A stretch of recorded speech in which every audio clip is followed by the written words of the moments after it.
Good day everyone. Me and Rosanne will report the chapter 17, which is the Jose Rizal's romances or Virgilio, the joys and pains. Ended at early hour, my first love, my virgin heart will always mourn the reckless step on it took on the flower deck abyss. My illusion will return, yes, but indifferent, uncertain, ready for the first betrayal of the path of love. Let's talk about the woman Rizal love.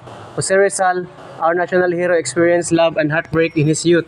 His first love was Segunda Katigbak. So again, Segunda Katigbak ay ang first love.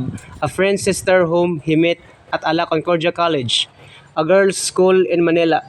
This early romance, along with another failed love affair, so kasakit sa dugan influenced Rizal's emotional growth and character development. These experiences played a role in shaping him into influential figure who led the reformist movement that ultimately sparked the successful revolution of 1896. So karon, let's talk about Miss K, which is Segunda Katigbak. So Jose Rizal's first love was Segunda Katigbak, who he met in 1876 at the age of 14. So si Rizal di ay bata pa siya, nagkamaon nila yung biga-biga di ay. So joke ra bitaw. Despite their mutual attraction, Segunda was already engaged to Manuel Luz. So engaged na daan si Segunda. Rizal's timid nature and failure to express his love led to eventual and end of their courtship. Rizal's commitment to his mission of enlightening his countrymen and leading them to freedom from Spanish rule, as agreed with his brother Fasciano, prevented him from pursuing Segunda further. So, gipugngan dahil sa ni Fasciano nga i-continue ang iyang pagpanguyab kang Segunda. So, even after Segunda married Luz, Rizal's love of her persisted. So, bisan pa dahil naminyo na si Segunda, nagpabiling hapon ang gugma ni Rizal sa iya, leading to occasional visits and gestures of affection. Luz, however, harbored jealousy towards Rizal. So, diri ay nagasilos po din ang nabana ni Segunda kang Rizal gihapon. Evident in his actions and reactions, Rizal's unexpressed feelings for Segunda remained a poignant memory throughout his life. So, gidadani si Rizal yang wa na express nga gugma kang Segunda throughout his life hantod sa kamatayon, reflecting the complexities of love and missed opportunities. So let's proceed to Leonor versus Leonor. After the end of his courtship with Segunda Katigbak, Jose Rizal found love with Leonor Rivera, a cousin from Camiling. So yan ang igagaw si Kuan Leonor Rivera. Their engagement was interrupted by Rizal's studies and travels in Europe. So kuan ni day kanang wa ni na tarong na ilang pagpanguyab ni Rizal kay largam nila si Rizal sa Europe kay ato siya nag-eskwela, leading Leonor to marry another man. Sus, nakakita daglaing laki si Leonor. Despite the distance, Leonor and Rizal maintained their bond through correspondence. So when we talk about correspondence, nagpadala na sila mga suwat. Then showing the depth of their connection, Rizal's heartbreak over Leonor's love affair with Henry Keeping. So when we talk about affair, kung ni day murag kabit siguro ni. So ang sa laki kay si Henry Keeping nearly led him to marry Nelly Boasted, a woman admired by many, including Antonio Luna. However, Rizal denied being in love with Nelly and encouraged Luna to pursue her. So gi-deny ni Rizal nga nahigugma siya ni Nelly niya, iyang encourage si Luna nga si Antonio Luna nga siya nalay manguyab mamo siguro ni. These early romantic setbacks left the tragic mark on Rizal's life, influencing his empathy for his countrymen's struggles and contributing to the poignant themes in his literary works such as Mi Ultimo Adios and his ultimate sacrifice for the Filipino cause at Bagong Bayan. So karon proceed ta sa the other woman in heart of Rizal, Rian, sa Naol. Number 1, si Gertrude Brickett was a blue-blooded English woman who was the oldest daughter of a London church organist in whose house Rizal lodged. So nakaila din ni Rizal kining babae sa iyang gipuy-an sa London. When he went to visit London in 1888, as had happened before, Being close together brought Gertrude and Rizal towards more romantic sentiments for each other.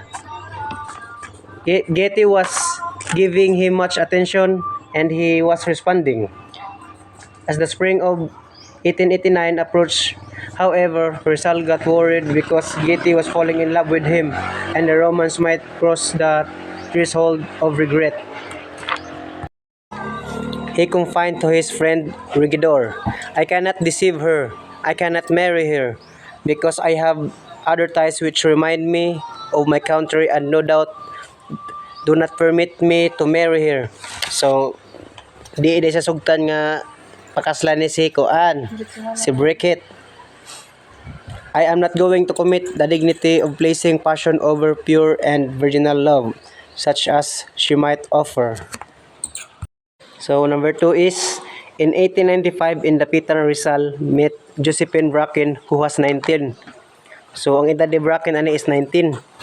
Rizal hoped to marry Josephine and he informed the Dapitan parish priest of his intention. Not because of the church requirements, Rizal and Josephine simply lived together. So, simply live together. So, nag-live-in din na sila without being married. Sige, live-in na giday for more than a year until Rizal was executed.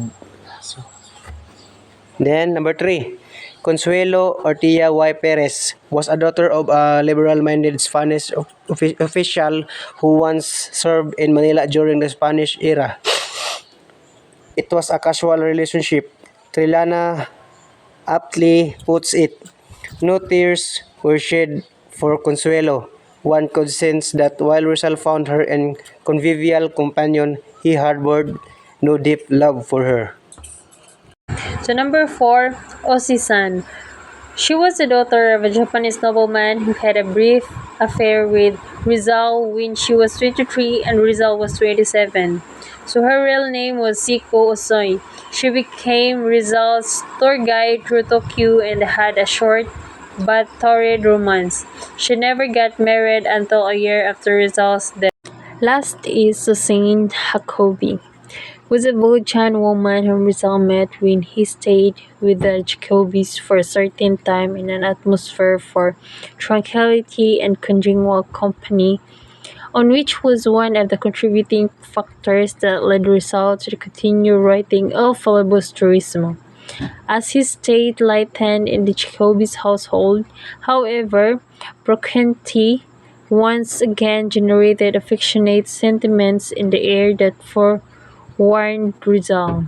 His friend Valentine Ventura, to whom Rizal sent clay figurine, sniffed the scent of romance and wondered who could have been the model for the sculptured nude woman. The mystery and legend of Rizal's mistress. So the romantic encounters of Sir Rizal, a national hero, highlighting his relationships with various women, including his great love, Leonor Rivera. It mentions Pablo Trillanes believes that Rizal remained chaste until meeting Josephine Bracken, who became his live-in partner. Josephine was introduced to Rizal by a blind man named George Tuffer, who claimed she was his adopted daughter. Despite being unable to restore Tuffer's eyesight, Rizal and Josephine fell in love, finding solace in each other's company. Josephine's arrival with another woman, Manuela Orlac, who was sent to spy on Rizal, hinted at the friar's opposition to him. However, Rizal's focus remained on helping Tuffer and Josephine, with Tuffer seeking Rizal's medical advice for his eye condition. Who was George Tuffer? The relationship between Rizal and Josephine Bracken, introduced to Rizal by George Tuffer, developed a close bond with Rizal. Although she initially rejected his marriage proposal due to her duty to Toffer, despite Toffer's concerns and threats, Josephine refused to marry Rizal. Rizal, respecting her decision, sent her to his family with a letter of introduction. The church denounced Rizal for his liaison with Bracken. And when Josephine became pregnant and gave birth to a stillborn child, they faced further criticism. Unable to marry legally, Rizal and Josephine lived together as husband and wife in Talisay, believing in the grace of God. While Rizal's family had reservations about Josephine, she remained devoted to him. After Rizal's death, Josephine briefly joined revolutionaries in Cavite before returning to Hong Kong, where she married Vicente Abad and later passed away in 1902. Josephine, though dedicated, did not play a significant role in Rizal's political endeavors and eventually faded into anonymity. Rizal's two other loves, Theodora and Patria. Jose Rizal's love for his mother and his country were profound and unwavering. His final moments before his executions were dedicated to expressing his love for his mother, Theodora Alonso, in a heartfelt letter.